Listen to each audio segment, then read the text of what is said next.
Life was full of celebrations and tribulations in the final years before the city of Pompeii was submerged in ash by the eruption of Mount Vesuvius in AD 79, much like modern-day existence. Of course, there were the wealthy spectators who would congregate for hours-long gladiator battles, and based on a recent interpreted inscription uncovered on the wall of a Pompeii tomb that archaeologists discovered in 2017, these spectators may have led a dreadful lifestyle. How horrifying might it be that even archaeologists accustomed to discovering the most bizarre ancient objects are startled? You'll soon discover it though. You see, the inscription portrays a sizable coming-of-age celebration for a wealthy young man who turns 18 and becomes an adult citizen. According to the inscription, he hosted a huge celebration that featured a dinner that served 6,480 people and a gladiator exhibition that lasted for many days. We are all aware of what occurs in these gladiator exhibitions for the rich, right? Where only one would survive the hours-long battle that would be forced upon them. In fact, historians believe that between 1 in 5 and 1 in 10 fights resulted in a fatality. So it must have been a terrifying period to be affluent. In any case, the years preceding the volcanic explosion that buried Pompeii and many of its 10,000 inhabitants beneath a layer of ash almost immediately still make it challenging to conduct exploration. And it is challenging to avoid feeling the sense of loss that is buried in the city's ruins, which are tightly fixed in place by a thick layer of hardened volcanic ash. Additionally, just recently, archaeologists discovered a room that provides a melancholy yet compelling account of life at the time. Join us as we explore the strange metropolis that has scientists' jaws on the floor as we plunge into the ruins of the old Roman city. We have always been drawn to the weird, extremely challenging, perplexing, and fascinating things on this channel. We enjoy trying to uncover ancient human civilizations, even those that have been frozen in time, bizarre ideas, and possibly even real myths. Join us on our adventure, and we'll keep you updated on all the remarkable finds we make. For several reasons, these topics keep us intrigued, and we do not doubt that they will do the same for you. To get notified when we add new videos such as Pompeii's hidden chamber, the terrifying discovery that stunned archaeologists, be sure to subscribe to this channel, like this video, and click the notification bell. Why don't we travel back in time and plunge into the frozen city of Pompeii? In 79 AD, Pompeii was a prosperous provincial center just a few kilometers from the Bay of Naples. With a population of between 10,000 and 20,000, a healthy economy, and few tourists, the lower opening mountains supplied the city with water. But while Pompeii's inhabitants buzzed and enjoyed rather typical lives, it seemed that the Earth's rich volcanic soil was the secret to the city's richness, and that of her adjacent settlements. They were unprepared when the volcano erupted and paid an extraordinarily awful and devastating price for their naivete, since they were ignorant of the approaching danger that was the mountain with the volcano ready to explode because it hadn't erupted in 1,800,000 years. Given that Mount Vesuvius experienced a significant earthquake in AD 62, it's possible that the Romans would have been aware of the approaching danger if their knowledge of geology had been more extensive than mere mythology. Additionally, the town had experienced minor earthquakes earlier in the month before it erupted, and due to the frequency of seismic activity in the region, locals paid little heed. The town's wealth rapidly dried up as a result of the tremors before the mountain totally erupted on August 24th after midday.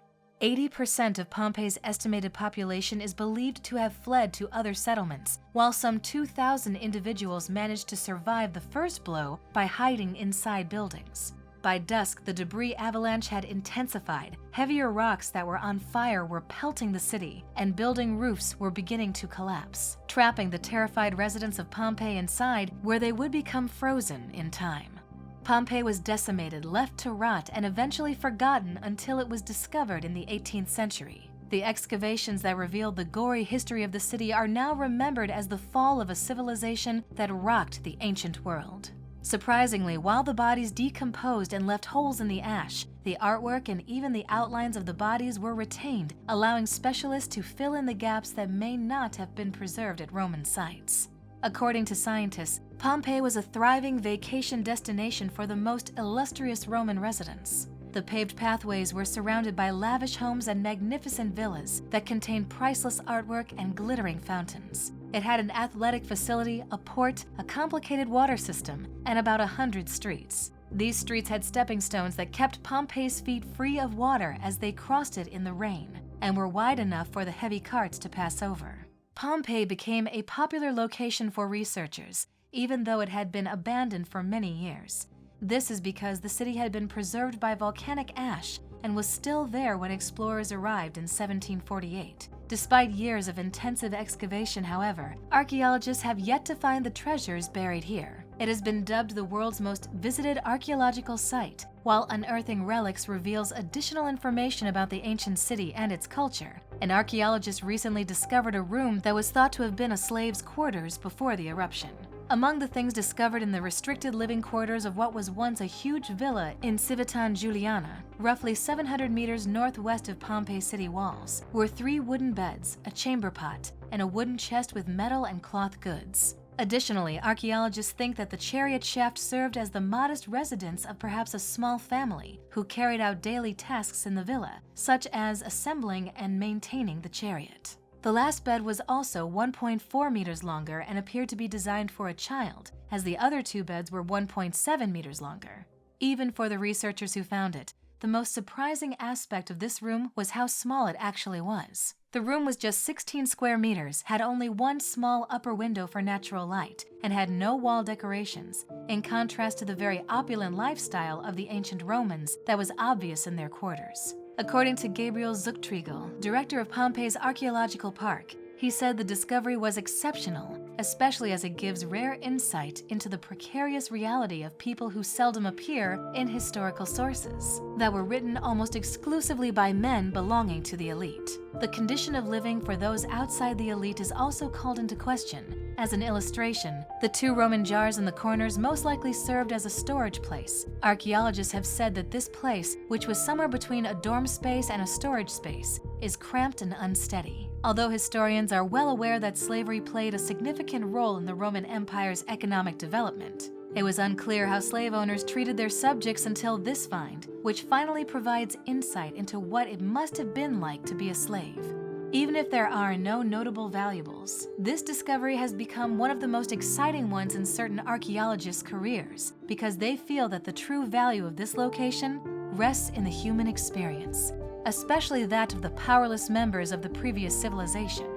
A ceremonial carriage and a stable with the remains of 3 harnessed horses have both been discovered since excavations on the site of the Civitan Juliana villa got underway in 2017. 3 frescoes that had been stolen from the villa in 2012 were brought back to the archaeological park in May. Casts of the 2 Vesuvius victims discovered in the villa were made in order to fully depict what occurred in Pompeii. The 2 men were discovered laying near one another and are thought to have survived the first eruption, during which the city was covered in volcanic ash, only to be killed the following day by a second explosion. The younger male was most likely between the ages of 18 and 25, according to experts. Additionally, he had multiple compressed vertebrae, which gave them the impression that he was a slave or manual laborer. The older man exhibited stronger bone structure, especially around his chest, and was estimated to be between 30 and 40 years old. A tunic covered the older man's body. The 2 males were discovered resting in what seemed to be a villa hallway. A tomb at the Porta Sarna necropolis was discovered in August 2021 to contain the partially mummified remains of a former slave who had overcome social strata and risen through the social levels, including hair and bones.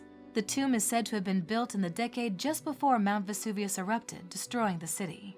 If you thought this was all that was uncovered, you were mistaken. On what would have been Herculaneum's beach, the partially disfigured bones of a man who had been buried by the eruption were discovered. Even though the location is famous for its human remains, not all of the most recent finds have been macabre. One of them involved a victim who appeared to have been struck by a 300-kilogram stone block, likely a door jamb that the volcanic cloud had flung. This must have been a torturous way to pass away because it appeared to have struck his upper torso, crushing his thorax, and had entirely separated his head from his body. To make matters worse, no skull was discovered close to the headless skeleton that had been discovered. The missing head was thought to have been found perhaps crushed beneath the enormous stone slab and was projecting from the rock that looked to have struck him. The claimed position of the skull had been shown to be accurate by additional excavation work done nearby. The skull was discovered almost entirely intact with the exception of a few structures, proving that the assumptions about its condition were absolutely incorrect. The theory regarding the specifics of the man's horrifying death, however, has obviously changed in light of the newly discovered data. Even the Pompeii Archaeological Park issued a statement outlining the new discoveries. They claim that as opposed to what was previously believed, the person most likely perished from reduced oxygen levels brought on by the fiery explosion. The victim of the decapitation, who was between the ages of 30 and 35, may have had an infection in one of his tibia bones, which would have hampered his movement on the fateful day in 79 AD when Mount Vesuvius erupted. In all probability, he was unable to escape the volcanic flows due to his condition. At the same time, subsequent findings at Pompeii have shown that the victims died a similar death by suffocating in dust and gases. Perhaps a less thrilling conclusion, but still a horrible way to go. Further investigations will now be carried out to determine what may have contributed to the person's death on that awful day, now that researchers have access to the skull. What do you think about this finding? Do you believe that if Pompeii's citizens had paid more attention to the series of earthquakes that preceded the volcanic explosion, they may have managed to flee? Or perhaps events would have been different if they had focused on geology rather than mythology? Share your thoughts in the comments section below.